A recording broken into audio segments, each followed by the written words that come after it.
Hey guys, listen. You've probably heard all the exciting stories from medieval times: kings and castles, knights on horses, epic battles, and heroic quests. But what about the people who weren't invited to the banquet? The ones who swept the halls, stirred the soup, and kept the fireplace glowing without ever being noticed? Yes, the medieval servants. Ordinary people in wool clothes, doing ordinary tasks, over and over and over again. They weren't knights. They weren't nobles. They weren't important. They were just tired. All the time. And tonight, we're going to follow their day, from cold, creaky mornings to long, thankless nights. So, find a comfortable spot. Let the past gently bore you to sleep. Alright guys, are you ready? Let's get started. Picture this. It's somewhere, around the year 1300. The sun hasn't risen yet, but you're already awake. Not because you want to be, but because the rooster in the courtyard has decided it's time for everyone to start their day. And when I say everyone, I mean everyone except the people who actually mattered that you're lying on a straw mattress that's seen better days. Actually, it's seen better decades. The straw pokes through the rough linen covering, and you've gotten used to the feeling of dried grass jabbing into your ribs while you sleep. Your blanket is a piece of scratchy wool that barely covers your shoulders, and the stone walls around you are always cold. Always. Even in summer, these thick castle walls hold on to the chill like they're hoarding it for winter. You share this room with 5 other servants. There's Margaret, who works in the kitchen and snores like a bear.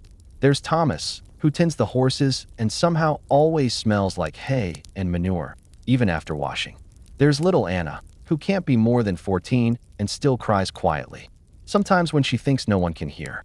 There's Edmund, who's been here longer than anyone and has stories about the old lord's father that no one really wants to hear again. And there's Joan, who mends clothes and never seems to sleep, always working on something with her needle by candlelight. None of you chose to be here. That's the thing about being a medieval servant. There were no job interviews, no applications, no choosing your career path. You were born into this life. Your parents were servants, so you became a servant. Your children, if you're lucky enough to have any, will probably be servants too. It's tradition. It's the way things work. It's the way things have always worked. The wake-up call isn't gentle. There's no gradual stirring, no stretching in warm sheets. Edmund shakes your shoulder roughly. Up, he says, and that's it. No good morning. No, how did you sleep? Just up. Because there's work to do, and the work doesn't wait for you to feel ready. You sit up on your straw mattress, and immediately you feel the cold stone floor against your bare feet. The morning air is sharp and bites at your skin through your thin nightclothes. In winter, you can see your breath in little puffs. In summer, it's just cold instead of freezing, which counts as luxury around here. Margaret is already up, splashing water on her face from a wooden bowl that's been used by everyone in the room. The water is cold, of course. Always cold. There's no such thing as hot water for washing unless you're important enough to have someone heat it for you. And servants definitely aren't important enough for that. You pull on your clothes. The same clothes you wore yesterday, and the day before that, and the day before that. You have 2 sets of clothes total. One to wear while the other is being washed, which happens maybe once a week if you're lucky. Your tunic is made of rough brown wool that itches against your skin. Your hose are wool too, tied at the waist with a simple cord. Your shoes are leather, but they're worn thin from walking on stone floors all day, every day. They used to belong to someone else before you, and they'll probably belong to someone else after you. The morning routine is always the same. Always. You fold your blanket and place it at the foot of your mattress. You use the privy, which is just a hole in a wooden seat over a pit that empties, somewhere you try not to think about. You splash the cold water on your face and try to wake up properly. You run your fingers through your hair because there's no brush, no mirror, no time for anything fancy. And then you start your day. Not with breakfast. Oh no, that comes later, if there's time. Not with a moment to yourself to gather your thoughts or plan your day. You start your day with work, because that's what servants do. They work. Thomas is already heading out to the stables, his footsteps echoing in the stone corridors. Anna is gathering up the washing from yesterday that needs to be finished. Joan has her sewing supplies ready to go. Margaret is muttering about needing to get the morning bread started before the cook notices it's not done yet. And you? You have your own list of tasks waiting.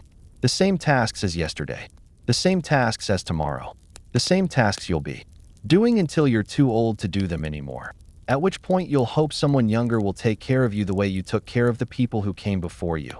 The corridors of the manor are already busy, even though the sun is barely peeking through the narrow windows. Other servants are moving quietly through the halls, carrying buckets, bundles of cloth, baskets of vegetables from the kitchen garden.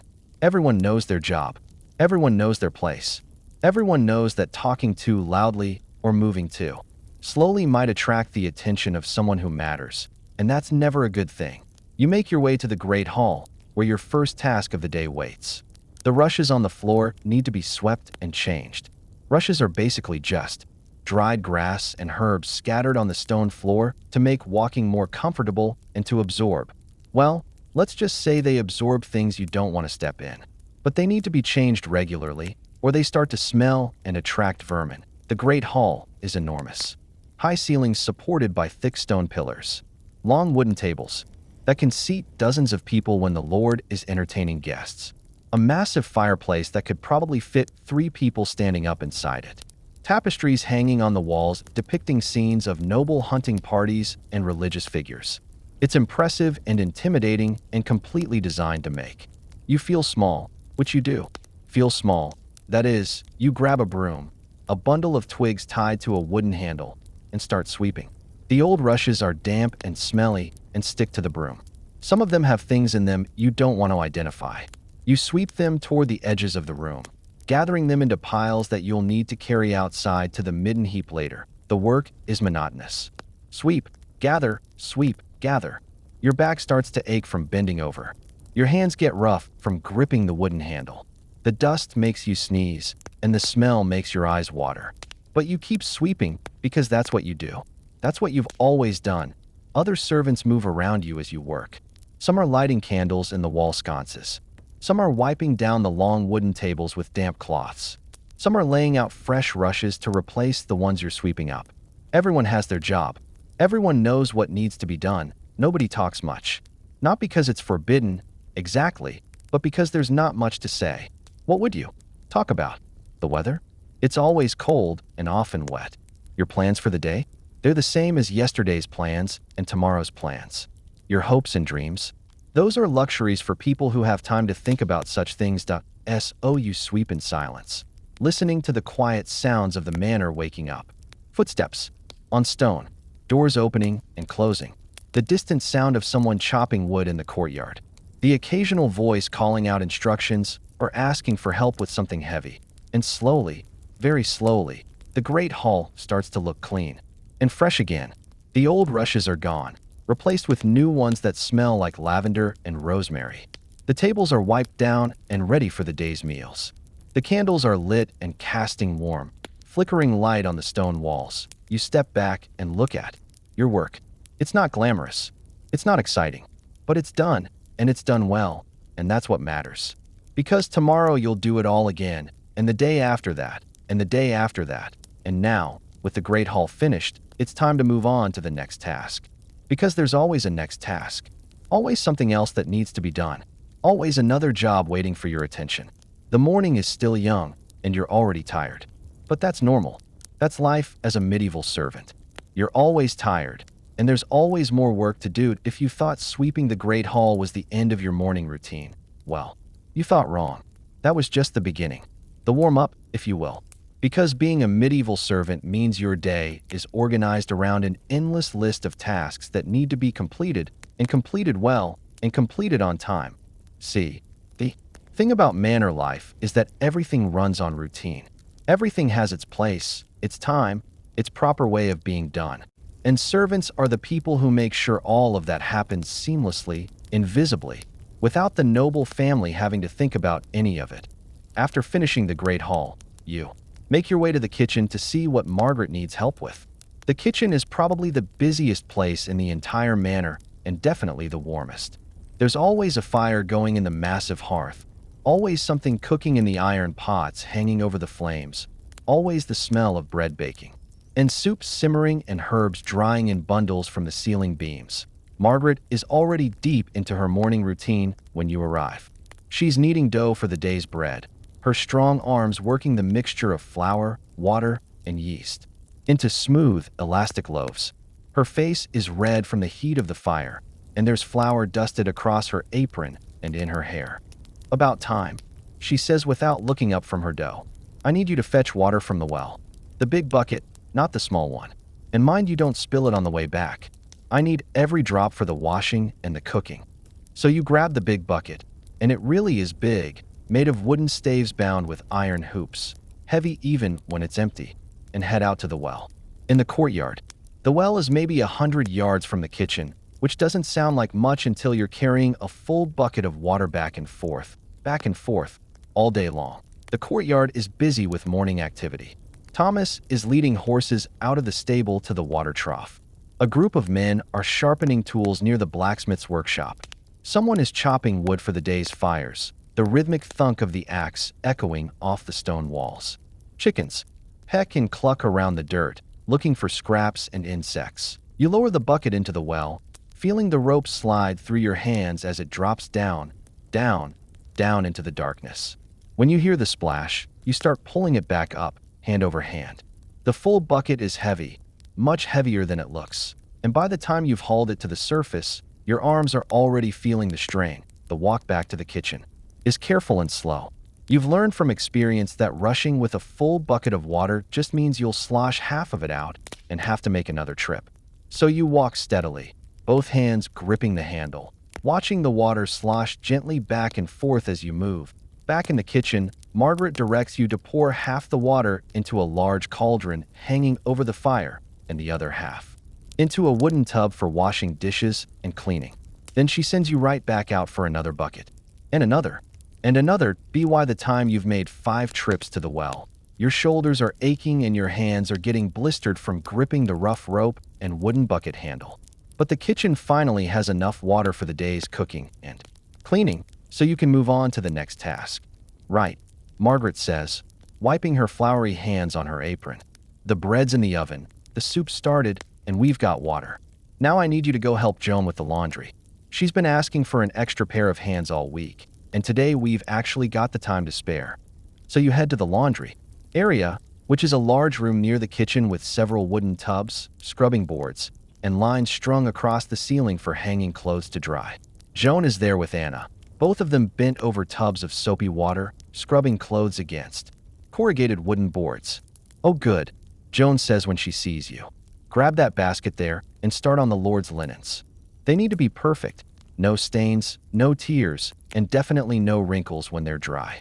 The basket contains sheets, pillowcases, and undergarments, made of fine linen that feels almost silky compared to the rough wool you're used to wearing. But cleaning fine linen is actually harder than cleaning wool because it's more delicate and shows every stain, every imperfection. You fill another tub with hot water that Anna heated by carrying buckets from the kitchen, and add soap made from animal fat and ash. It's not the pleasant-smelling soap you might imagine. It's harsh and strong and makes your hands red and chapped after a few minutes of use. The washing process is simple but exhausting. You dip a piece of linen in the hot soapy water, then scrub it against the wooden board, working out any stains or dirt. Then you rinse it in clean water, wring it out as tightly as you can, and hang it on the lines to dry. Simple, right? Except each piece needs to be scrubbed thoroughly. Every stain needs attention. Every spot needs to be worked out. And some stains are stubborn. Mud from hunting trips, wine from dinner parties, sweat from summer days. You scrub until your knuckles are raw and your arms are sore. And sometimes the stain still doesn't come out completely. Anna works beside you, her small hands red and chapped from the harsh soap. She's been doing laundry since she was 12, and her technique is better than yours even though she's half your age. She can get stains out that you would have given up on. She can wring clothes drier than you can. She can hang them on the lines so they dry without wrinkles. The trick, she says quietly, noticing you struggling with a particularly stubborn stain on one of the Lord's tunics, is to work it from the back as well as the front. The dirt gets caught in the fibers, see, and you have to work it loose from both sides. You follow her advice, and slowly the stain begins to fade. It's still visible if you look closely, but it's much better than it was. Good enough, hopefully, that no one will notice unless they're specifically looking for problems. The three of you work in comfortable silence, The only sounds the splash of water, the scrape of cloth against wood, and the occasional frustrated sigh when someone encounters a particularly difficult stain. The room fills with steam from the hot water, making it warm and humid despite the stone walls. Hours pass. Your back aches from bending over the tubs. Your hands are so chapped they're starting to crack and bleed in places. Your clothes are damp from steam and splashing water. But slowly, steadily, the pile of dirty laundry shrinks and the lines fill with clean, drying clothes. That's the last of it, Joan finally says, wringing out a final sheet and hanging it carefully on the line. Thank goodness. I was starting to think we'd never get through it all. You look around the room with satisfaction. Lines and lines of clean laundry hanging neatly, drying in the warm, humid air. It represents hours of hard work, sore hands, and aching backs. But it's done, and it's done well. Right then, Joan continues, wiping her hands on her apron. Anna, you stay here and keep an eye on the drying. Turn the pieces that need it, and start folding anything that's ready. You too, come with me. Edmund needs help moving furniture in the solar, and Thomas could use a hand with the horses. And just like that, you're on to the next task. Because that's how it works in medieval manor life. As soon as one job is finished, there's another one waiting. There's always another one waiting. The solar is the Lord's private sitting room, a smaller chamber off the great hall where the family can relax away from the hustle and bustle of daily manor life. It's furnished with comfortable chairs, a writing desk, bookshelves filled with precious volumes, and several large chests for storing valuable items. Edmund is there with two other servants, trying to move a heavy wooden chest from one side of the room to the other. The chest is made of dark oak, reinforced with iron bands, and filled with, well, you don't know what it's filled with, but it's heavy enough that it takes 4 people to lift it safely. Careful now, Edmund says as you all get into position around the chest. The master wants it by the window, but mind the tapestry on the wall. If we tear that, we'll all be in trouble. You grab one corner of the chest, feeling the smooth, polished wood under your hands. On Edmund's count, you all lift together. The chest is incredibly heavy, heavy enough that you can feel your muscles straining immediately. You take small, careful steps, moving slowly across the room, trying not to bump into anything or drop your corner. The chest makes it to its new position by the window without incident, and you set it down carefully, breathing hard from the effort. Your lower back is already protesting from the awkward lifting position, and you know you'll feel it even more tomorrow. Good work, Edmund says, wiping sweat from his forehead. Now we need to move these chairs to make room for the new table that's being delivered tomorrow. More furniture moving, more careful lifting and positioning, more making sure nothing gets scratched or damaged or placed in the wrong spot. It's not difficult work, exactly, but it's physically demanding and requires constant attention to detail. By the time you finish rearranging the solar, your back is aching, your hands are sore, and you're ready for a break. But there's no time for breaks. There's never time for breaks. Thomas needs help in the stables, Edmund says. Something about mucking out the stalls and getting fresh straw laid down. And after that, Margaret will probably need help with the midday meal preparation. So you head to the stables, where Thomas is indeed mucking out stalls, removing dirty straw soiled with horse manure and urine, and replacing it with fresh, clean straw. It's smelly work, but someone has to do it, and that someone is usually the servants. Thomas hands you a pitchfork and points to a stall occupied by a large brown mare. Start with that one, he says. She's gentle enough, but mind her back feet. She can kick if she's startled. You lead the mare out of her stall and tie her to a post in the stable yard, then return with your pitchfork to start cleaning. The dirty straw is heavy and wet and smells exactly as bad as you'd expect. You fork it into a wheelbarrow, trying not to breathe through your nose too much. The work is repetitive and unglamorous. Fork up the dirty straw, dump it in the wheelbarrow. Fork up more dirty straw, dump it in the wheelbarrow. When the wheelbarrow is full, you push it out to the midden heap behind the stables and dump it there, then return for another load. Each stall takes maybe half an hour to clean completely, and there are 12 stalls in the stable.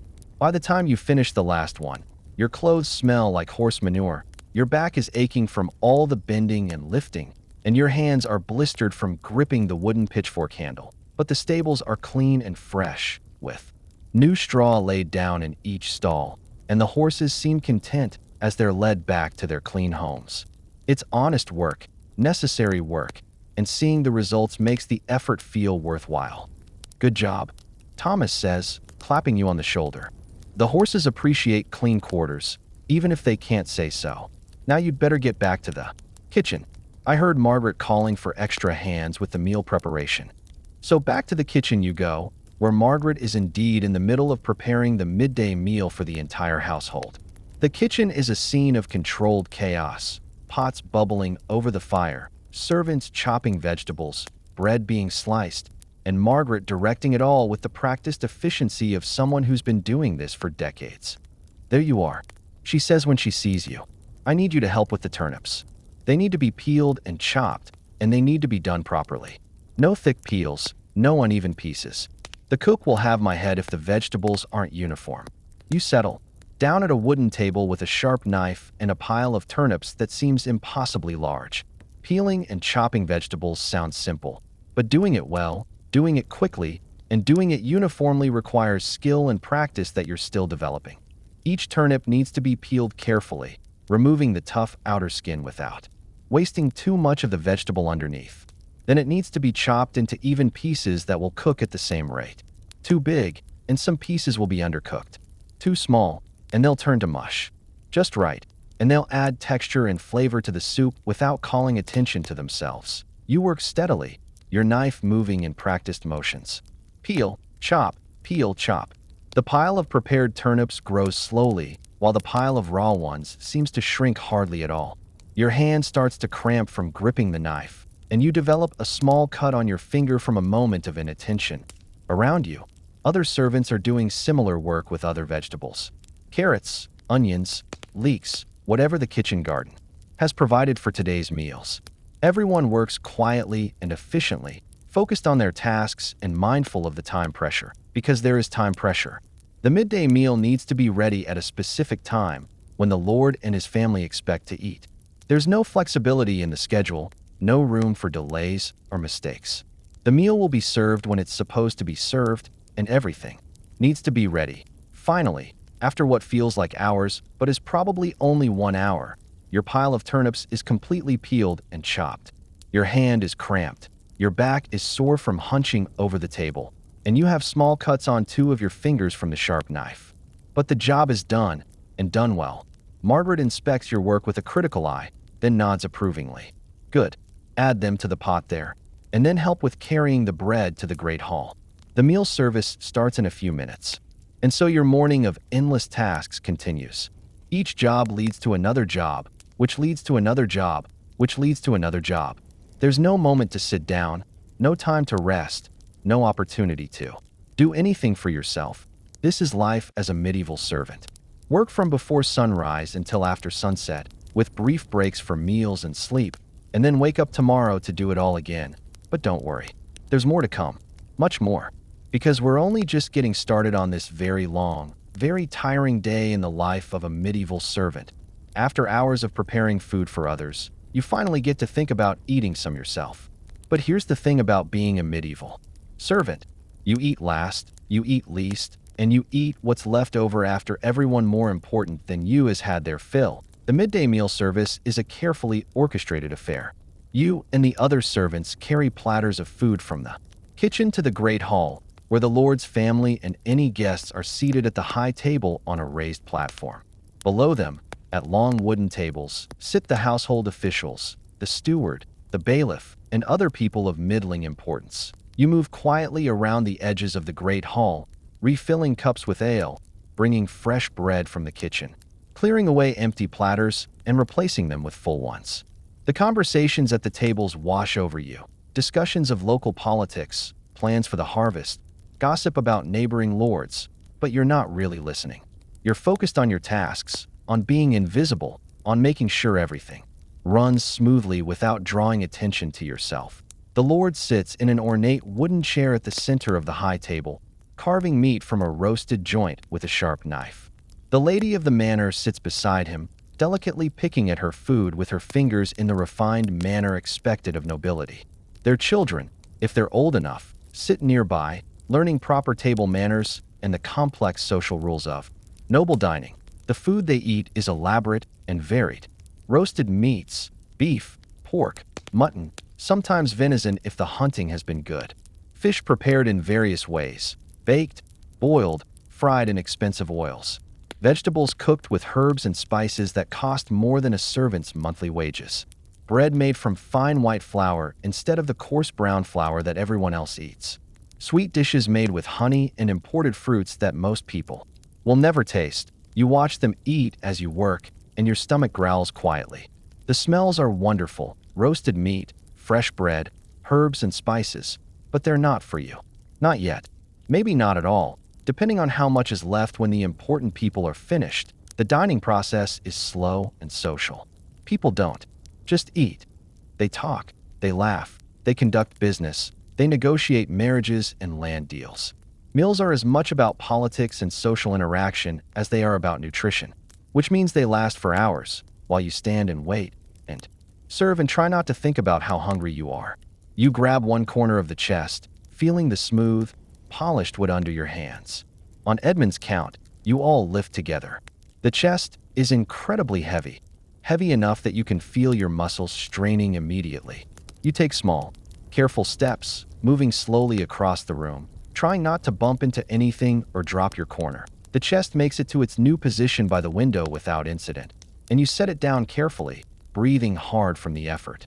Your lower back is already protesting from the awkward lifting position, and you know you'll feel it even more tomorrow. Good work, Edmund says, wiping sweat from his forehead. Now we need to move these chairs to make room for the new table that's being delivered tomorrow. More furniture moving, more careful lifting and positioning, more making sure nothing gets scratched or damaged or placed in the wrong spot. It's not difficult work, exactly, but it's physically demanding and requires constant attention to detail. By the time you finish rearranging the solar, your back is aching, your hands are sore, and you're ready for a break. But there's no time for breaks. There's never time for breaks. Thomas needs help in the stables, Edmund says. Something about mucking out the stalls and getting fresh straw laid down. And after that, Margaret will probably need help with the midday meal preparation. So you head to the stables, where Thomas is indeed mucking out stalls, removing dirty straw soiled with horse manure and urine, and replacing it with fresh, clean straw. It's smelly work, but someone has to do it, and that someone is usually the servants. Thomas hands you a pitchfork and points to a stall occupied by a large brown mare. Start with that one, he says. She's gentle enough, but mind her back feet. She can kick if she's startled.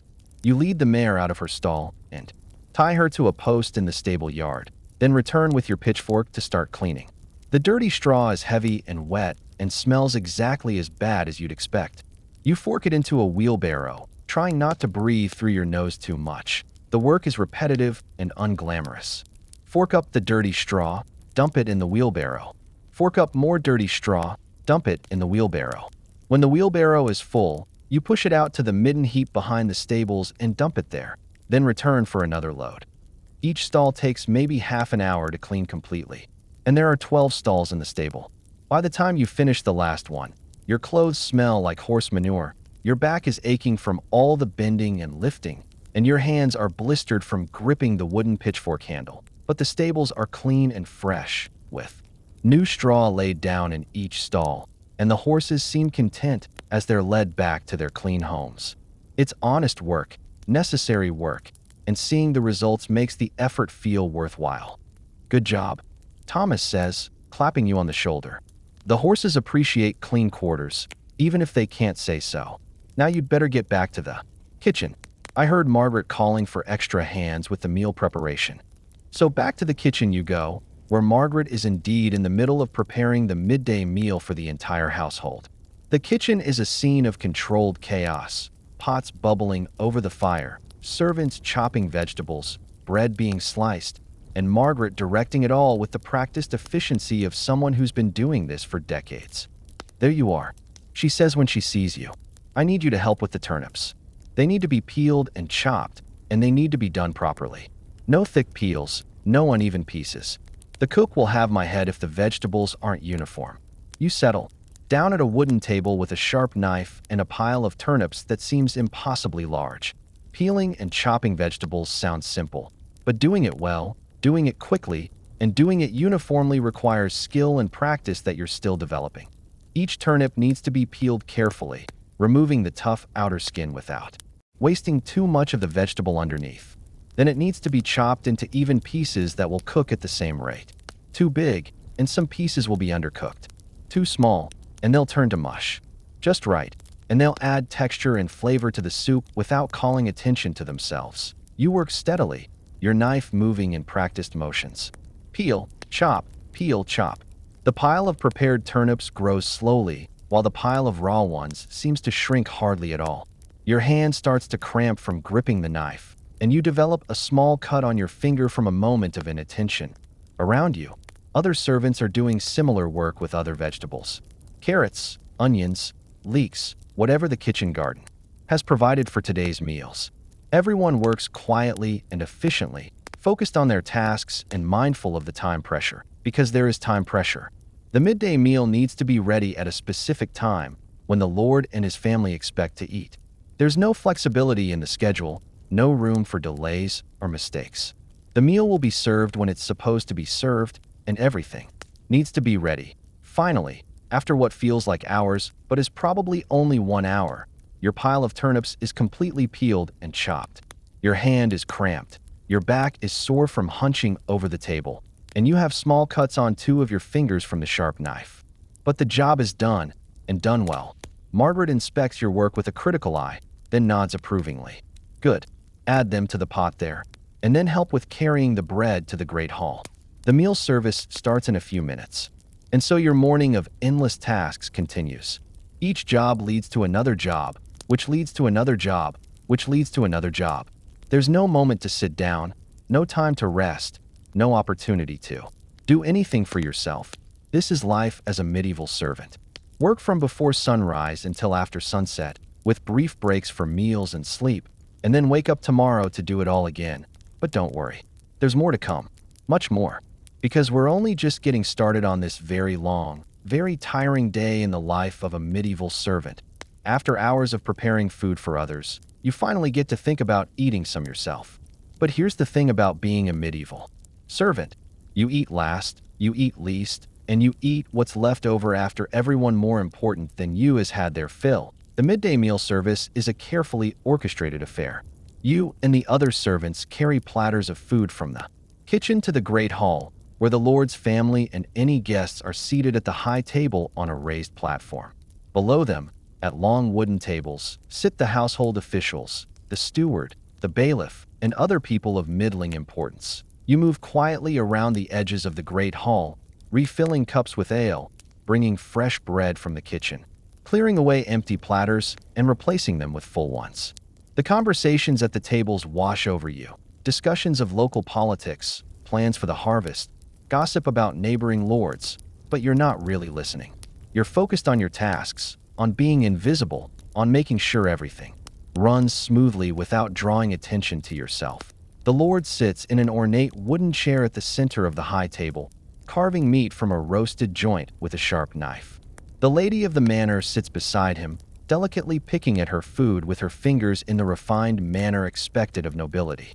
Their children, if they're old enough, sit nearby, learning proper table manners and the complex social rules of noble dining. The food they eat is elaborate and varied.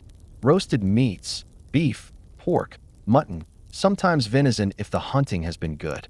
Fish prepared in various ways, baked, boiled, fried in expensive oils. Vegetables cooked with herbs and spices that cost more than a servant's monthly wages. Bread made from fine white flour instead of the coarse brown flour that everyone else eats. Sweet dishes made with honey and imported fruits that most people will never taste. You watch them eat as you work, and your stomach growls quietly. The smells are wonderful: roasted meat, fresh bread, herbs and spices, but they're not for you. Not yet. Maybe not at all, depending on how much is left when the important people are finished. The dining process is slow and social. People don't just eat. They talk, they laugh, they conduct business, they negotiate marriages and land deals. Meals are as much about politics and social interaction as they are about nutrition, which means they last for hours while you stand and wait and serve and try not to think about how hungry you are. Finally, After what feels like forever, the Lord pushes back from the table and stands. This is the signal that the meal is officially over. The family and guests begin to leave the great hall, moving to the solar or out to the courtyard for afternoon activities. The middle-ranking household members finish their conversations and disperse to their various duties. And now, finally, it's time for the servants to eat. But first, you have to clear the tables and clean the dishes and reset everything for the evening meal. Because even when it's time for servants to eat, there's still work to be done first. You and the other servants move efficiently through the great hall, stacking wooden plates and pewter cups, gathering up leftover bread, scraping bones and food. Scraps into buckets that will be fed to the pigs later. The long wooden tables are wiped down with damp cloths. The benches are straightened. The floor is swept clean of crumbs and debris. Margaret directs the clearing operation with practiced efficiency. Those platters to the kitchen for washing, she says, pointing to a stack of wooden serving dishes. That bread back to the pantry. It's still good for tomorrow. Those bones to the pig bucket, but save any good meat for the servant's meal. The servant's meal. Finally, you carry the dishes back to the kitchen, where several large tubs of water are waiting for washing. The water is warm, heated over the kitchen fire, and it feels good on your chapped hands as you scrub the wooden plates and pewter cups clean. Other servants dry the washed dishes and stack them neatly on shelves, ready for the evening meal service. When the cleaning is finished, Margaret ladles soup into wooden bowls for the servants. The soup is made from the same vegetables you chopped earlier, but it's been cooking all day and now it's thick and hearty and smells wonderful. She adds chunks of bread to each bowl, not the fine white bread from the Lord's table, but coarse brown bread made from cheaper flour. Still, it's filling and nutritious, and after hours of physical labor, it tastes like the most delicious thing in the world. You sit on a wooden bench at a rough table in the kitchen, surrounded by the other servants who have been working all morning. Thomas smells like horses and hay. Joan has soap stains on her apron from the laundry. Anna looks tired, with dark circles under her eyes from getting up too early and working too hard. Edmund eats slowly, his weathered hands moving carefully as he brings the spoon to his mouth. The soup is simple but satisfying. Turnips, carrots, onions, leeks, all simmered together in water with herbs from the kitchen garden. The vegetables are soft and flavorful, and the broth has absorbed all the different tastes into something warm and comforting. The bread soaks up the liquid and adds substance to the meal, making it filling enough to sustain you through the afternoon's work. There's also ale to drink, small ale, which is weak beer that's safer to drink than water and provides some nutrition along with hydration. It's not strong enough to make you drunk, but it has a pleasant, slightly sweet taste and helps wash down the bread and soup. Nobody talks much during the meal. You're all too hungry and too tired to make conversation. You focus on getting as much nutrition as possible in the short time available before you have to get back to work. You eat quickly, but not too quickly. Gulping your food would be wasteful and might make you sick. Margaret serves herself last, after making sure everyone else has enough. She sits heavily on the bench beside you, her face red and shiny from working over the hot kitchen fires all morning. She eats methodically, pausing occasionally to give instructions about the afternoon's tasks. The bread for tonight needs to be started soon, she says between spoonfuls of soup. And we need to prepare the vegetables for the evening meal. The Lord is expecting guests for dinner, so everything needs to be perfect. More work. Always more work. But for now, for these few precious minutes, you can sit and eat and let your tired muscles rest slightly. The warm soup fills your stomach and makes you feel human again after hours of mindless physical labor. The meal doesn't last long.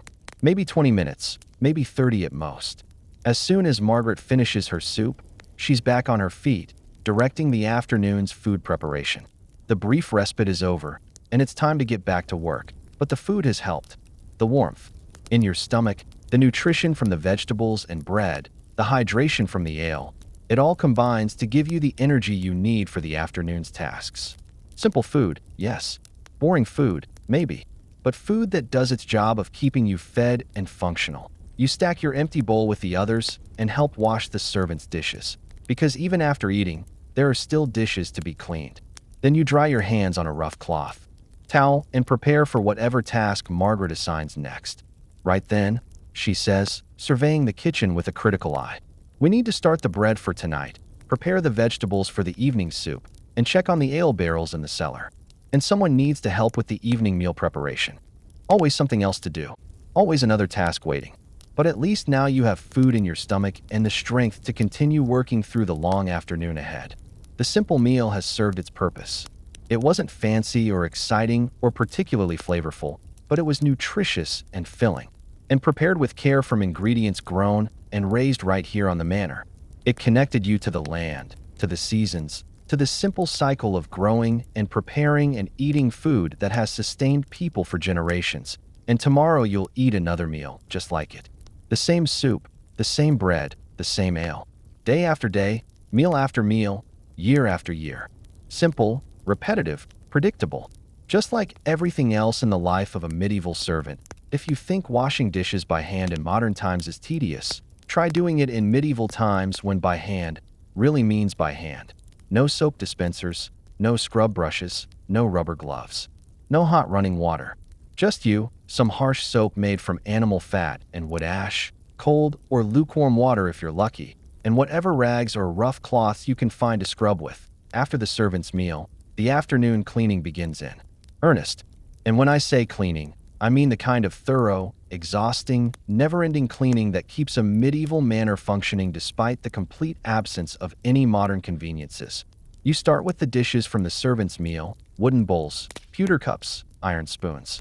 These get washed in a large wooden tub filled with water that Anna heated by carrying buckets from the kitchen fire. The water is warm when you start, but it cools quickly, and by the time you're halfway through the washing, your hands are working. In water that's barely lukewarm, the soap is a harsh, gritty substance that makes your hands red and raw within minutes of use. It's effective at cutting through grease and food residue, but it's rough on your skin. Your hands are already chapped from the morning's work, and the harsh soap makes them crack and bleed in places. You scrub each dish carefully, making sure to remove every trace of food. Any leftover residue will attract vermin or create unpleasant smells, so thoroughness is essential.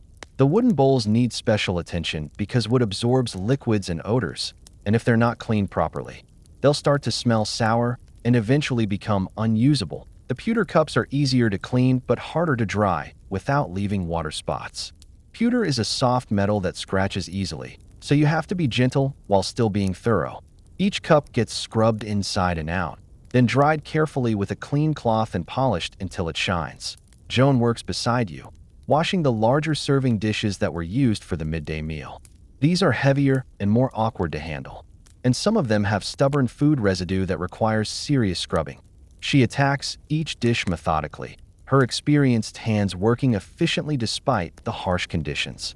The trick with these wooden platters, she says, noticing you struggling with a particularly stubborn spot of dried gravy, is to let them soak a bit first, then scrub with the grain of the wood, not against it. See, it comes off much easier. That way, she's right. Following her advice, the dried food comes off with much less effort, and you don't risk damaging the wood by scrubbing too aggressively. It's one of those small techniques that make the difference between experienced servants and newcomers, knowledge passed down through years of doing the same tasks over and over again. When the dishes are finally cleaned and dried and stacked neatly on the kitchen shelves, it's time to tackle the bigger cleaning tasks. The kitchen floor needs to be swept and scrubbed. The hearth needs to be cleaned of ash and debris. The work surfaces need to be wiped down and sanitized as much as possible. Sweeping the kitchen floor is more challenging than sweeping the Great Hall because the kitchen floor gets much dirtier. Spilled food, dropped vegetables, grease spatters, ash from the fire. It all accumulates throughout the day and needs to be cleaned up thoroughly to prevent attracting rats and other vermin. You use the same broom you used in the Great Hall. A bundle of twigs tied to a wooden handle, but the kitchen requires more careful attention. You have to sweep around and under the heavy wooden tables, around the massive hearth, into corners where debris tends to accumulate. Some spots require hands and knees scrubbing with a rough cloth and bucket of soapy water. The hearth cleaning is probably the most unpleasant task. Throughout the day, ash and partially burned wood accumulates in the fireplace, along with grease and food spatters from the cooking. This all needs to be cleaned out regularly, or it becomes a fire hazard and starts to smell terrible. You kneel in front of the massive stone fireplace with a metal shovel and a bucket, carefully scooping out the cold ash and debris. The ash gets everywhere, on your clothes, in your hair, up your nose. It makes you sneeze and cough, and it leaves a gritty film on everything it touches. Some of the ash will be saved for making soap and for use in the laundry, but most of it goes to the midden heap behind the manor. You carry bucket after bucket of ash outside, your back aching from the repeated lifting and carrying. When the hearth is finally clean, you rebuild the fire for the evening's cooking. This requires skill and patience. Laying kindling properly, arranging larger pieces of wood to catch and burn steadily, getting the fire started with flint and steel and carefully nurtured until it's burning strongly enough to support the heavy iron pots used for cooking. Meanwhile, other servants are tackling other cleaning tasks throughout the manor. Someone is sweeping and washing the floors in the great hall. Someone else is cleaning the solar and the Lord's private chambers. Someone is washing the linens that have been drying all day. Someone is cleaning the privies, which is exactly as unpleasant as it sounds. The privy cleaning falls to Edmund today, and you can hear him muttering complaints as he works. The privies are simple wooden seats over pits that collect waste, and they need to be cleaned regularly with lime and ash to control odors and prevent disease. It's necessary work, but nobody volunteers for it willingly. Personal hygiene in medieval times is, well, let's just say it's very different from what you're used to. Most people, servants included, bathe maybe once a week if they're lucky, usually once every 2 weeks or so. There's no running water, no hot showers, no privacy for bathing. When you do bathe, it's usually in a wooden tub filled with water that has to be heated bucket by bucket over the kitchen fire, then carried to wherever you're bathing. The soap is the same harsh stuff used for washing dishes and laundry, effective but rough on your skin. Most of the time, instead of full baths, people make do with washing their hands and faces in cold water, using rough cloths to scrub away the day's dirt and sweat. Your teeth get cleaned by rubbing them with a cloth, maybe with some salt if it's available. Your hair gets combed with wooden or bone combs to remove tangles and debris, but it rarely gets washed with soap. The result is that everyone smells. Not terribly, not enough to be nauseating, but there's always an underlying odor of unwashed bodies, old sweat, and clothing that's been worn too many times between washings. You get used to it. You have to get used to it. But it's always there. Laundry, as you experienced this morning, is an all-day affair that happens maybe once a week. Clothes are worn repeatedly between washings, and when they are washed, it's by hand in large wooden tubs with harsh soap that's hard on both the fabric and the person doing the washing. The laundry process is exhausting and time-consuming.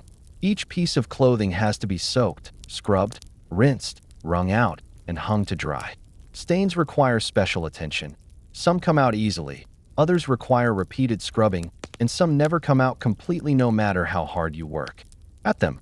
Drying the laundry is weather-dependent. On sunny days, clothes can be hung outside on lines or spread on bushes to dry in the fresh air and sunlight.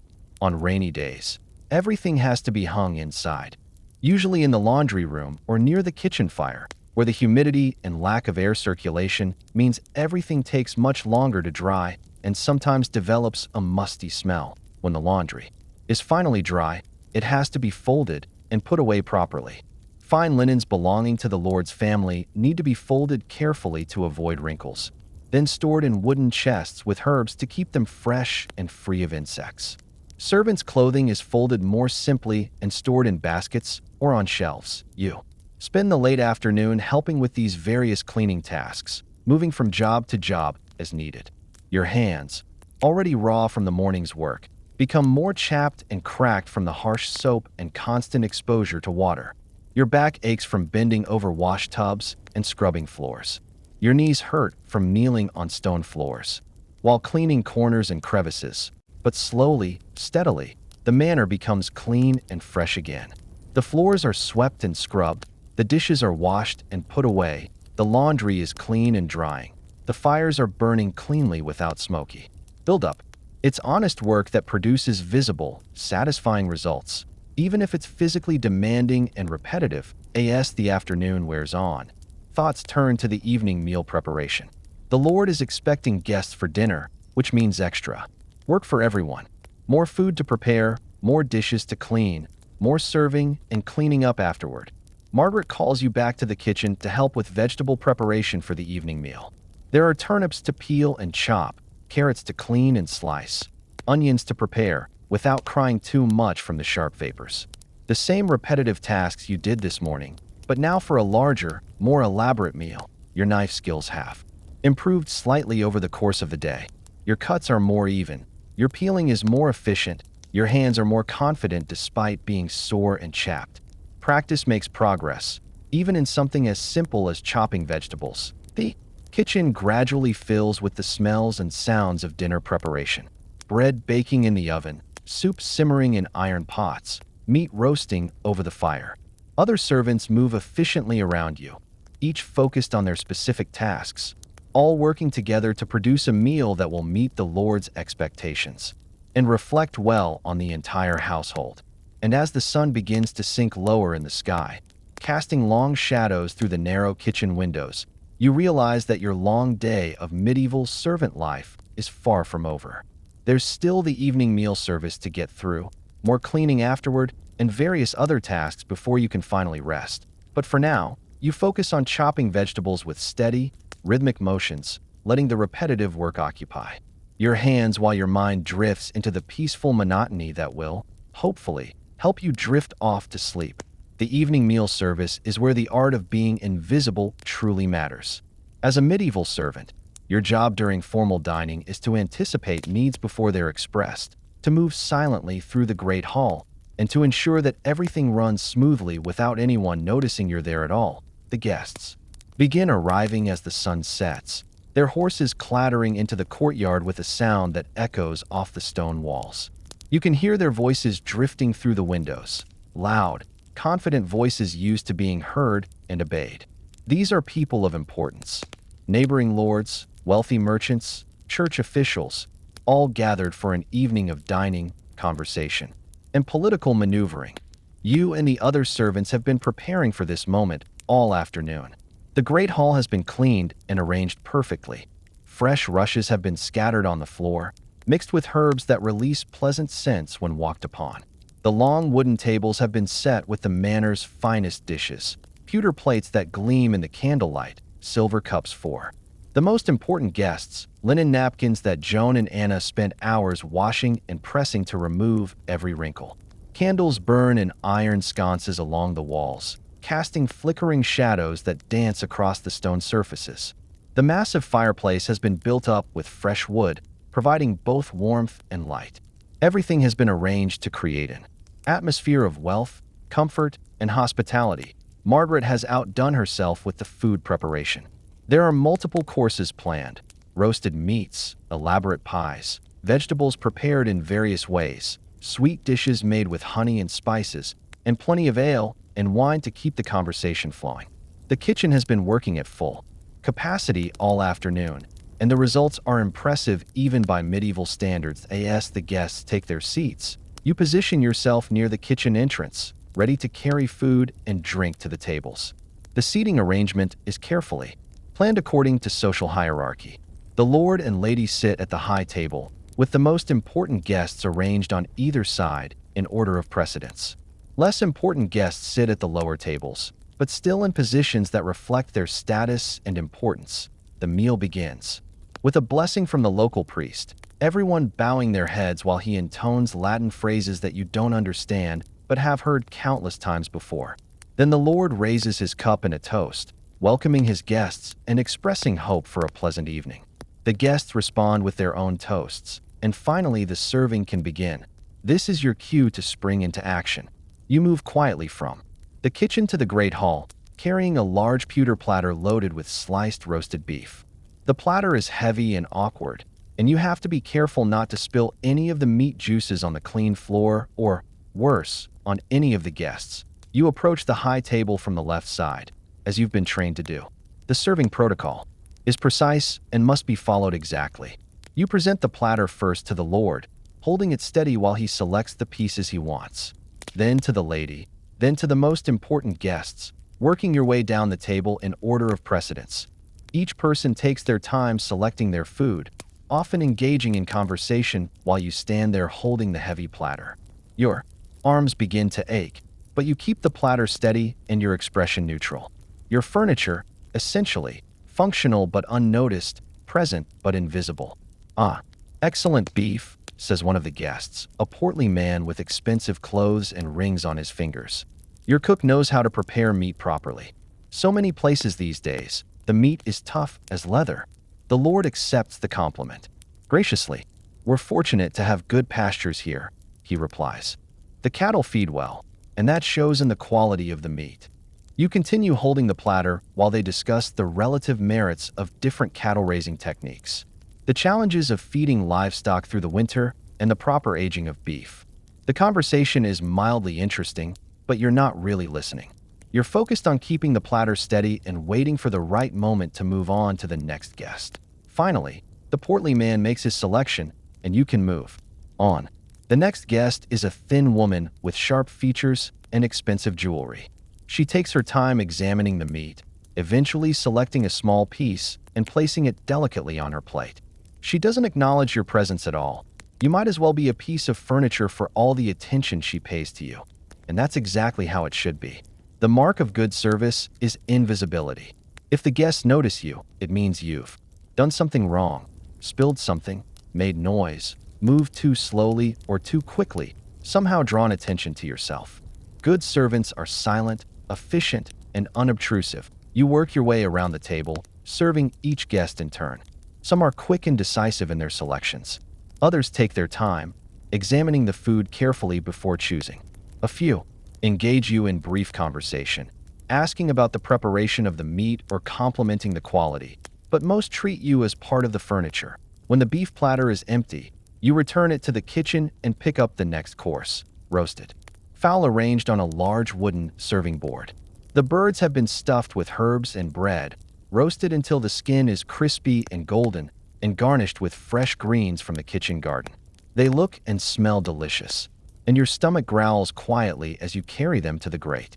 Hall. The serving process repeats with the fowl, then with vegetables, then with bread, then with various side dishes. Each course requires multiple trips between the kitchen and the great hall, carrying heavy platters and serving dishes. Your arms and back ache from the constant lifting and carrying, but you maintain your composure and efficiency between courses. You refill cups with ale and wine, bringing pitchers from the kitchen and moving quietly around the tables. The ale is strong and foamy. The wine is imported and expensive. You have to be careful not to spill either one, especially on the guests' fine clothing. The conversation at the tables ranges from local politics to farming techniques to gossip about other noble families. You hear fragments as you work, discussions of marriage alliances, land disputes, trade agreements, church politics. It's fascinating in its way, but you're not supposed to be listening, and you certainly can't participate. The harvest this year has been excellent, one guest is saying as you refill his cup with wine. Better than we've seen in 5 years.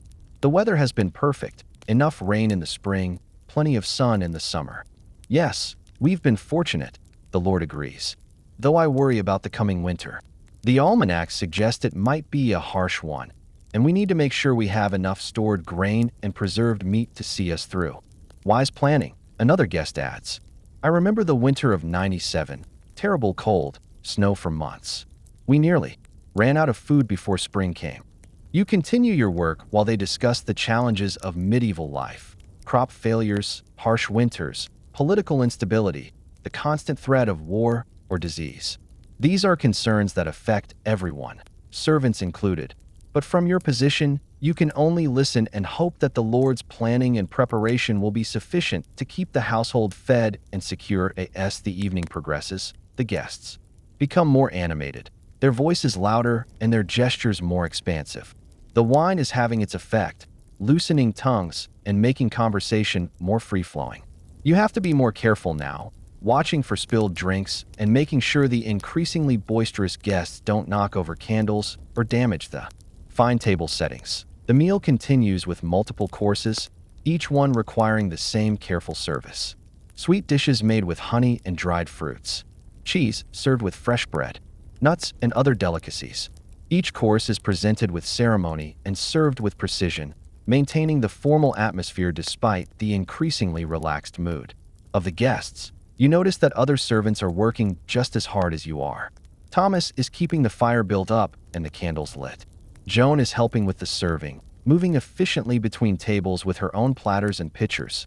Anna is clearing away empty dishes and replacing them with clean ones for the next course. Edmund is supervising the entire operation, making sure everything runs smoothly and addressing any problems that arise. The coordination required is impressive. Multiple servants working together, each with specific responsibilities, all focused on creating a seamless dining experience for the guests. It's like a choreographed dance, with everyone knowing their steps and timing their movements to avoid collisions and ensure smooth service. As the meal draws toward its end, the pace of service slows slightly. The guests are settling into after-dinner conversation, their plates pushed aside, their cups being refilled less frequently. This is when the real business of the evening often begins. The political discussions, the negotiations, the alliance building that happens over wine and good food. The king's policies are becoming increasingly unpopular. One guest is saying in a lowered voice, "The taxes are too high," and the common people are starting to grumble. There could be trouble ahead.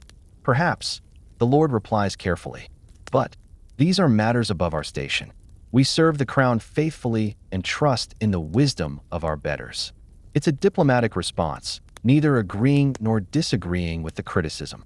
As a local lord, he has to be careful not to appear disloyal, while also not alienating guests who might have different political views. The conversation continues. In this vein, with each person offering opinions while being careful not to say anything that could be construed as treasonous. You continue refilling cups and clearing dishes while the political discussion continues. The guests speak more freely. As the evening progresses, their inhibitions lowered by wine and the comfortable atmosphere. You hear complaints about royal policies, concerns about local governance, and speculation about future developments in the kingdom. As a servant, you're in a unique position to hear these conversations, but you're also in a dangerous position. You know things that could be politically sensitive, but you have no power to act on this knowledge and no protection if you're accused of repeating what you've heard. The best policy is to listen as little as possible and remember even less. Finally, after what feels like hours of serving and cleaning and refilling, the formal meal service comes to an end. The guests begin to disperse, some retiring to guest chambers, others preparing to return to their own homes. The great hall gradually empties, leaving behind a scene of considerable disorder. Empty dishes, spilled wine, food scraps, and general mess that will need to be cleaned up before morning, but that's a task for later. For now, you help gather the dishes and serving pieces, carrying them back to the kitchen where they'll be washed and put away. Your feet hurt from standing and walking on stone floors all evening. Your arms ache from carrying heavy platters and pitchers. Your back is sore from bending over tables and reaching around guests to serve food and refill cups. The kitchen is a scene of controlled chaos as the servants work to clean up after the elaborate meal. Dirty dishes are stacked in tubs of soapy water. Leftover food is sorted and stored for future use. Serving pieces are washed and dried and put back in their proper places. The massive hearth is banked for the night. The fire's reduced to glowing coals that will be built up again in the morning. Margaret supervises the cleanup with the same efficiency she brought to the meal preparation. Those pewter plates need to be dried completely before they're put away, she says, pointing to a stack of dishes. And make sure the silver cups are polished. Any water spots will show tomorrow. You dry dishes methodically, your tired hands moving automatically through the familiar motions. Each plate is dried carefully and stacked with the others. Each cup is polished until it gleams.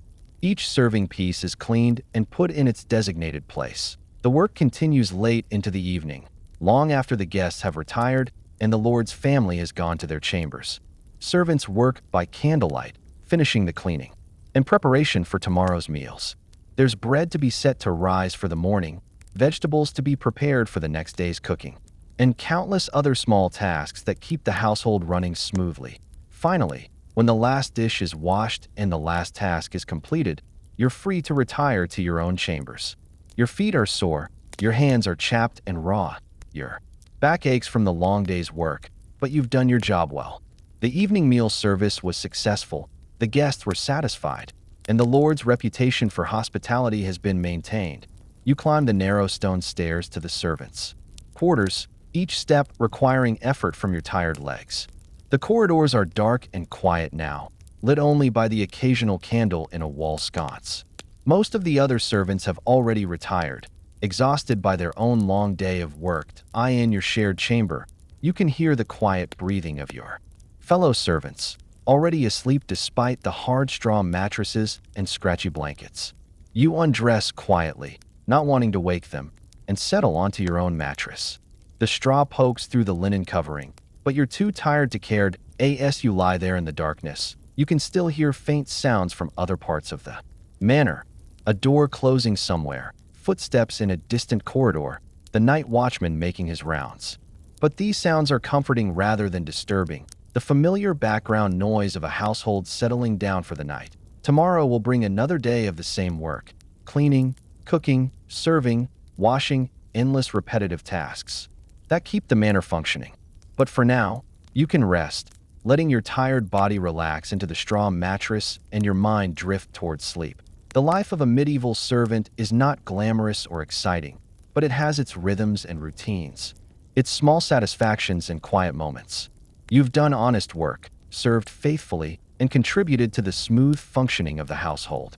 That's enough for tonight. Sleep comes gradually, your consciousness fading as your exhausted body finally gets the rest it needs. Morning comes too soon, as it always does.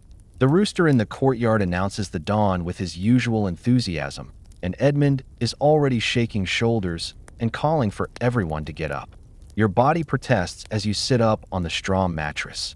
Every muscle aches from yesterday's work, your hands are stiff and sore, and you feel like you could sleep for another 10 hours. But there's no time for such luxuries.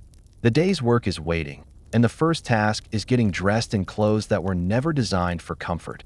Your wardrobe, such as it is, consists of exactly 2 sets of clothing. The outfit you're wearing, which you've been wearing for 3 days now, and the spare set that's currently being washed or dried or mended.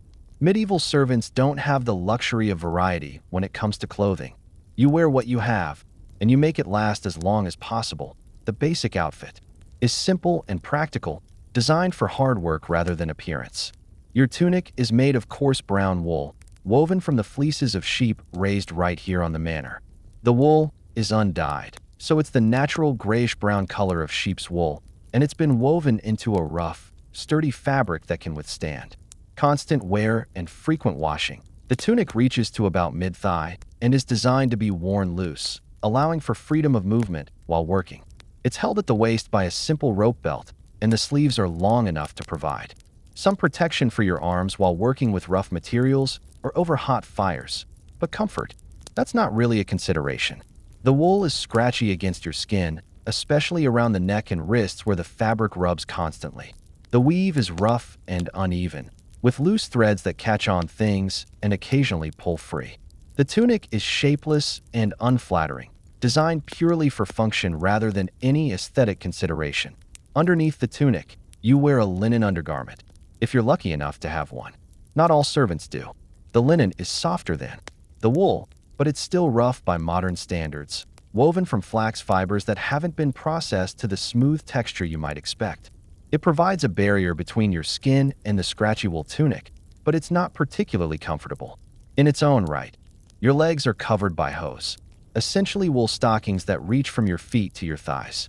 They're held up by garters tied just below the knee, which tend to dig into your legs if they're tied too tight or slip down if they're tied too loose.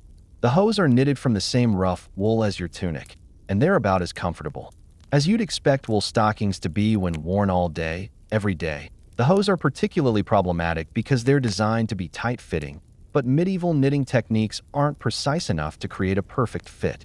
They bag at the ankles, bind at the knees, and develop holes and thin spots that have to be darned and redarned until they're more patched than original fabric. Your feet are protected by shoes that were made for someone else.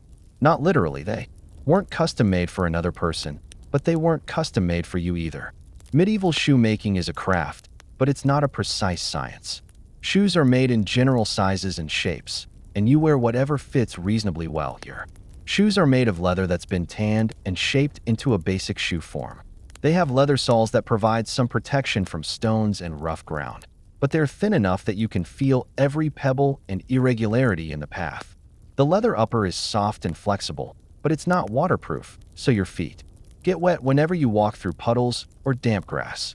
The shoes are held on by leather laces that have to be tied tightly to keep the shoes from falling off, but not so tightly that they cut off circulation. Finding the right balance is a daily challenge, and you often have to retie your shoes multiple times throughout the day as the laces loosen or tighten. The leather of your shoes is brown and worn, scarred from months of walking on rough stone floors and muddy paths. The soles are wearing thin in places, and you can feel the cold and dampness seeping through. Eventually, they'll wear out completely and need to be replaced, but that won't happen until they're literally falling apart. Over your tunic, you wear an apron made of rough linen or hemp. The apron is designed to protect your clothing from the worst of the stains and spills that come with kitchen work, but it's not particularly effective. It covers the front of your tunic from chest to knees, but it doesn't wrap around to the sides or back, so you still get dirty from normal wear. The apron ties at the waist with simple string ties, and it has a habit of coming untied at inconvenient moments. When you're carrying heavy pots or bending over to clean something, the apron strings work loose and the apron shifts around, requiring constant adjustment and readying. In cold weather, you have a woolen cloak that provides additional warmth, but it's heavy and awkward and tends to get in the way when you're working. The cloak is made of thick, tightly woven wool that's effective at keeping out wind and rain, but it's stiff and uncomfortable and makes you feel like you're wearing a blanket. The cloak fastens at the neck with a simple wooden or bone pin, and it hangs down to about mid-calf. It's shapeless and unflattering, designed purely for warmth rather than appearance. The wool is usually undyed, so it's the natural gray or brown color of sheep's wool, and it quickly becomes stained and dirty from daily wear. Your head is covered by a simple linen cap or coif, which serves both practical and social purposes. Practically, it keeps your hair out of the way while working and provides some protection from sparks and debris. Socially, it's a mark of your status as a servant. Only nobles and wealthy merchants have the luxury of elaborate hairstyles and expensive hair coverings. The cap is made of rough linen and tied under the chin with simple string ties. It covers most of your hair, leaving only a small fringe visible around your face. It's not particularly flattering, but flattery isn't the point. The point is function and conformity. All servants wear similar caps, creating a uniform appearance that reflects their common status. The clothing is not just uncomfortable, it's also limiting. The heavy wool and rough weave restrict your movement somewhat, making it harder to bend and stretch and reach. The shoes provide minimal support and protection, making it tiring to stand and walk on hard surfaces all day. The apron ties come loose, the garters slip down, and various fastenings require constant adjustment. But perhaps the most uncomfortable aspect of medieval servant clothing is the way it retains odors. Wool is particularly bad at absorbing and holding smells, sweat, cooking odors, smoke from the fires, various unpleasant smells from the work you do. The clothes can't be washed frequently enough to prevent this buildup, so you're always carrying around the accumulated scents of your daily work. The washing process itself is hard on the clothes. The harsh soap and vigorous scrubbing that's necessary to get medieval clothing clean also weakens the fibers and causes the fabric to break down more quickly.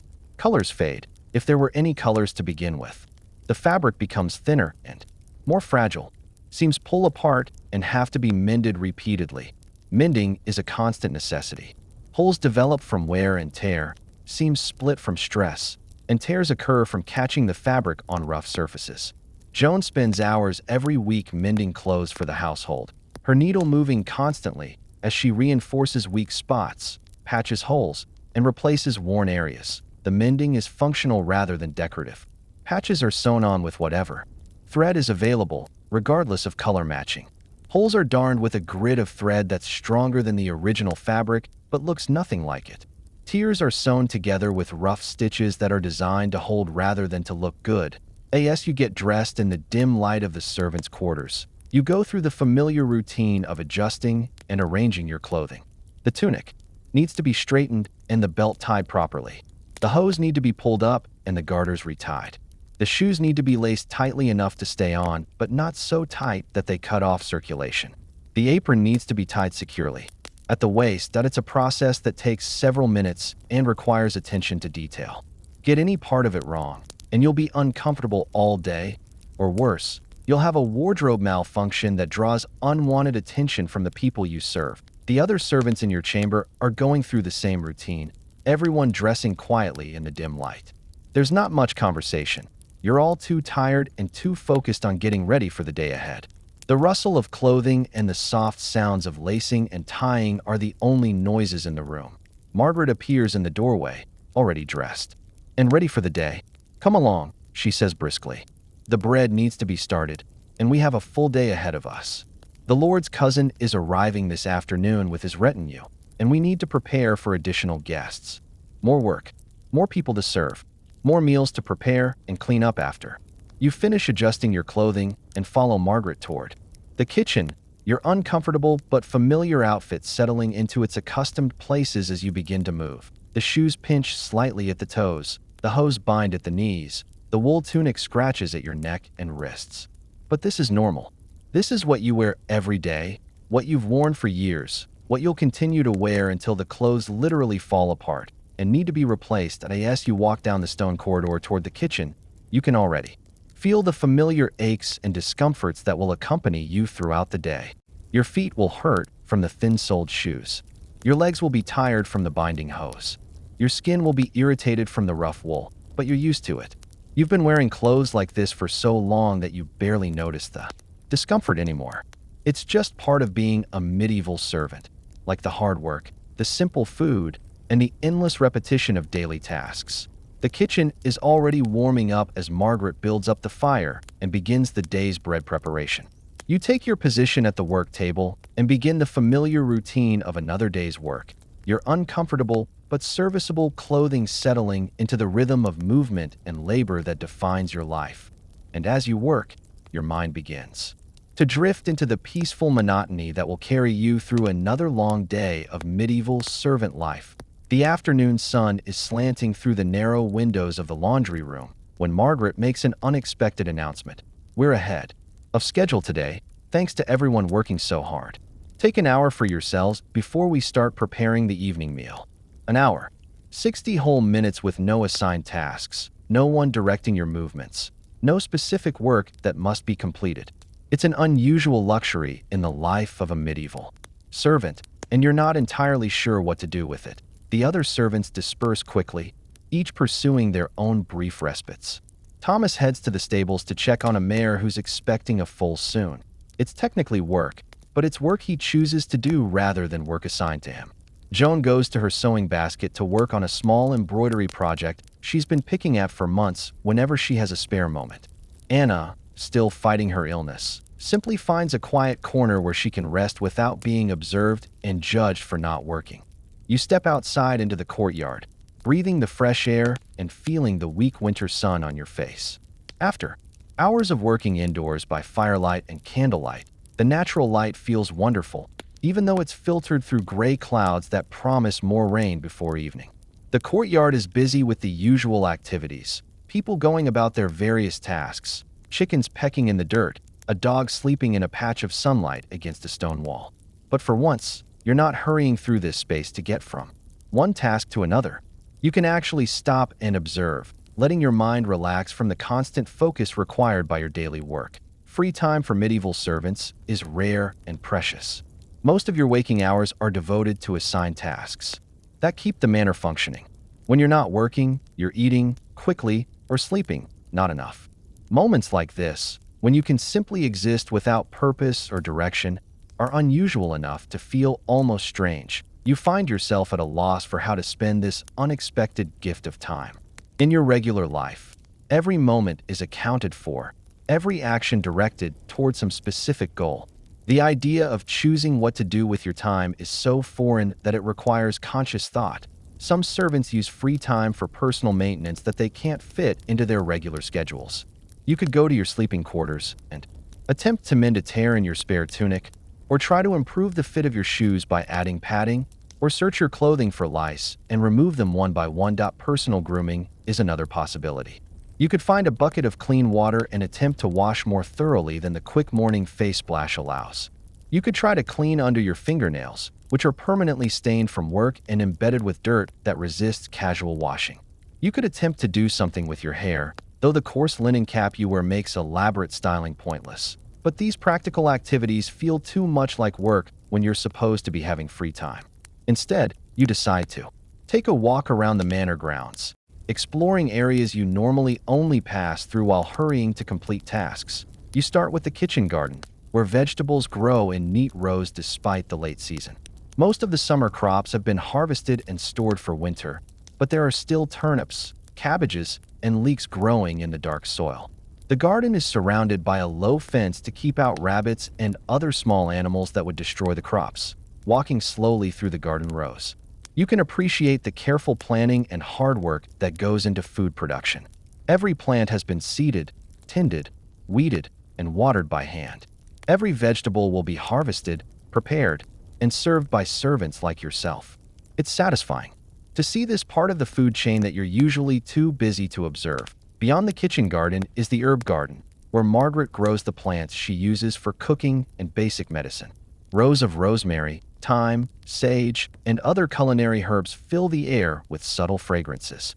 In one corner, the medicinal herbs grow: willow bark for pain, chamomile for calming, elderflower for fevers, and various other plants whose healing properties are part of the oral tradition passed down through generations of cooks and wise women. You recognize most of the herbs from daily use in the kitchen, but seeing them growing helps you understand their natural forms. The rosemary is a woody shrub with needle-like leaves that release their piney fragrance when brushed against. The thyme grows in low, spreading mats covered with tiny flowers that attract bees. The sage has broad, silvery leaves that feel soft and slightly fuzzy when touched. From the herb garden, you walk toward the small orchard where apple and pear trees grow in organized rows. The harvest is long past, and the trees stand bare against the gray sky, their branches dark and skeletal. But you can imagine how they must look in spring, covered with blossoms that will become the fruit served at the Lord's table and made into preserves for winter eating. The orchard is peaceful and quiet, protected from the wind by the surrounding walls and buildings. You find a fallen log that makes a suitable seat and sit down for the first time in hours. The relief of taking weight off your feet is immediate and profound. You don't realize how much your feet hurt from standing and walking on stone floors until you finally sit down and let them rest. Sitting quietly in the orchard, you become aware of sounds that are usually masked by the noise of work. Birds calling from the bare branches, the distant sound of someone chopping wood, the creak of a windmill on a nearby hill. These peaceful background sounds are always there, but you rarely have the mental space to notice them. This is when you realize how constantly busy your mind usually is. During working hours, you're always thinking about the next task, remembering instructions, planning your movements to be efficient, watching for potential problems. Your attention is focused outward, on the work and the people you serve. There's rarely time for your mind to turn inward, to simply exist without purpose. The experience is both relaxing and slightly unsettling. Without the constant pressure of tasks to complete, your mind begins to wander in directions it rarely goes. You think about your life, your situation, your future, topics that are usually pushed aside by the immediate demands of daily survival. You think about Anna, still young and already worn down by the hard life of a servant. Will you look like her in 10 years? Will your health hold up under the constant physical demands? What happens when you're too old or too sick to work effectively? These are uncomfortable questions without good answers. Medieval servants don't have retirement plans or social safety nets. When you can no longer work, you become dependent on the charity of others or the loyalty of the Lord you've served. Some longtime servants are cared for in their old age as a reward for faithful service, but others are simply turned out to fend for themselves. You push these worrying thoughts aside and try to focus on the present moment. The weak sun feels good on your face. The fresh air is a relief after the smoky atmosphere of the kitchen, and the simple act of sitting still is its own form of luxury. The cat appears from somewhere and approaches cautiously. Manor cats are working animals, kept to control the rat and mouse populations that would otherwise overrun the grain stores and kitchens. They're not pets in the modern sense, but they're tolerated and even appreciated for their pest control services. This particular cat is a tabby with white markings, lean and alert from its hunting lifestyle. It watches you carefully before deciding. You're not a threat, and coming close enough to sniff your extended hand. When you scratch behind its ears, it purrs briefly before becoming distracted by some sound or scent and wandering off on its own business. The brief interaction with the cat is pleasant and reminds you that not all of life is work and worry. There are small moments of connection and simple pleasure available even in the structured world of medieval manor life. As you sit in the peaceful orchard, you notice other servants taking advantage of their brief, free time in various ways. 2. Kitchen maids are sitting on a bench near the well, talking quietly and sharing what looks like a piece of bread they've saved from the midday meal. A stable boy is playing with a stick and a ball, bouncing the ball against a wall and catching it. A simple game that nonetheless provides entertainment and exercise. Edmund appears from around a corner, walking slowly and examining the various outbuildings and walls. You realize he's doing a kind of informal inspection, looking for maintenance problems that need attention. Even during his free time, he's thinking about his responsibilities and the never-ending needs of the manor. This makes you think about the different ways people approach free time. Some, like Edmund, have trouble separating themselves from their work responsibilities. Others, like the kitchen maids sharing bread, use the time for social connection and simple pleasures.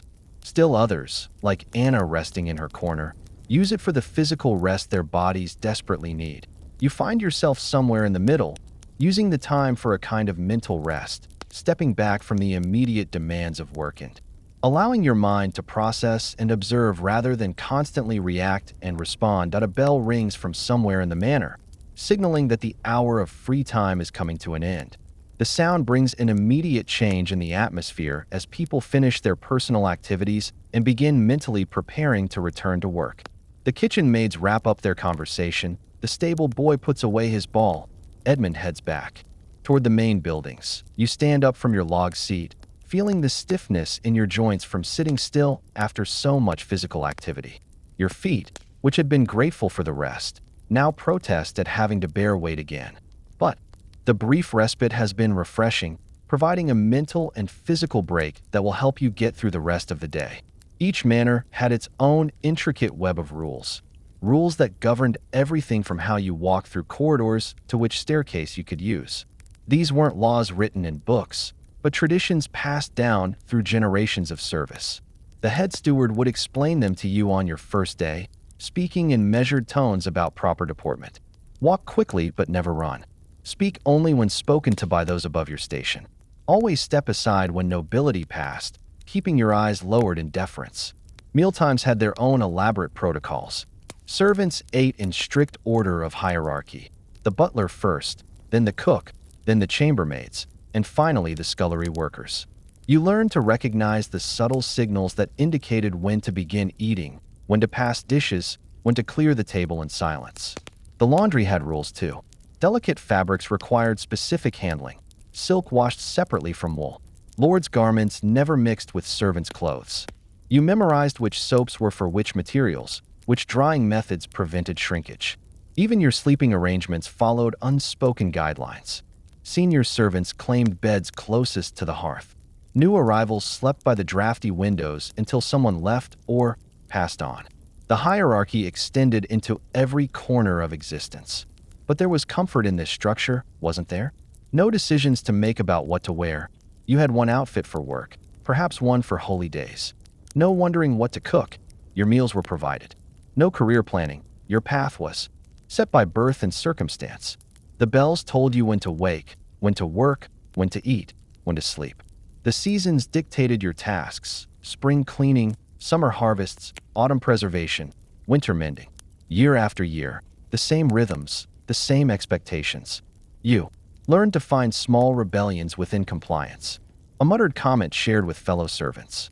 An extra moment stolen to watch sunrise through kitchen windows. The tiny satisfactions of work done well, even if no one acknowledged it. The manor became your world, its corridors as familiar as your own heartbeat. You knew which floorboards creaked, which doors stuck in damp weather, which corners caught the best afternoon light for detailed needlework. So while the medieval servant life wasn't glamorous, it had its own steady rhythm. Simple meals of bread and pottage, daily chores that connected you to the turning of seasons, early nights when darkness fell and candles grew expensive. There was something to be said for knowing exactly where you belonged, even if that place was humble. For having work that meant something. Keeping fires burning, clothes clean, bodies fed. For being part of something larger than yourself, even if you were rarely seen or thanked. Be thankful tonight for your soft sheets that you didn't weave yourself, for pillows that aren't stuffed with straw, for alarm clocks you can snooze instead of roosters that crow whether you're ready or not, for hot showers that don't require hauling water from wells, for light switches that banish darkness with a simple touch. Sleep well now, and may your dreams include fewer chores and warmer floors, fewer rules to follow, and more choices to make. Let the weight of all those centuries settle around you like a heavy blanket, knowing that your struggles are different now, smaller perhaps, or at least your own to choose. Rest easy, the scullery is closed, the fires are banked, the long day is done,